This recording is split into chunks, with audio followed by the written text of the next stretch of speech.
Matius 27 ayat 11 sampai dengan 26, Yesus di hadapan Pilatus. Demikianlah firman Tuhan. Lalu Yesus dihadapkan kepada wali negeri, dan wali negeri bertanya kepadanya, "Engkaukah raja orang Yahudi?" Jawab Yesus, "Engkau sendiri mengatakannya."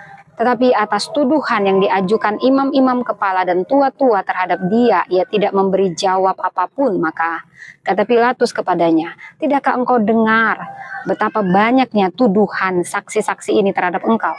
Tetapi ia tidak menjawab satu kata pun, sehingga wali negeri itu sangat heran. Telah menjadi kebiasaan bagi wali negeri untuk membebaskan satu orang hukuman pada tiap-tiap hari raya itu atas pilihan orang banyak. Dan pada waktu itu ada dalam penjara seorang yang terkenal kejahatannya yang bernama Yesus Barabas. Karena mereka sudah berkumpul di sana, Pilatus berkata kepada mereka, "Siapa yang kamu kehendaki kubebaskan bagimu?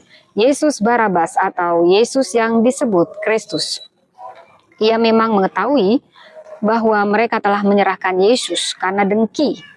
Ketika Pilatus sedang duduk di kursi pengadilan, istrinya mengirim pesan kepadanya, "Jangan engkau mencampuri perkara orang benar itu, sebab karena dia aku sangat menderita dalam mimpi tadi malam." Tetapi oleh hasutan imam-imam kepala dan tua-tua, orang banyak bertekad untuk meminta supaya Barabas dibebaskan dan Yesus dihukum mati. Wali negeri menjawab dan berkata kepada mereka, "Siapa di antara kedua orang itu yang kamu kehendaki kubebaskan bagimu?"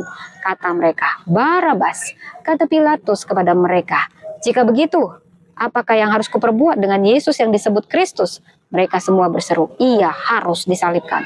Katanya, "Tetapi kejahatan apakah yang telah dilakukannya?" Namun mereka makin keras berteriak, "Ia harus disalibkan." Ketika Pilatus melihat bahwa segala usaha akan sia-sia, malah sudah mulai timbul kekacauan, ia mengambil air dan membasuh tangannya di hadapan orang banyak dan berkata, "Aku tidak bersalah terhadap darah orang ini. Itu urusan kamu sendiri." Dan seluruh rakyat itu menjawab, "Biarlah darahnya ditanggungkan atas kami dan atas anak-anak kami." Lalu ia membebaskan Barabas bagi mereka, tetapi Yesus disesahnya, lalu diserahkannya untuk disalibkan. Demikianlah firman Tuhan.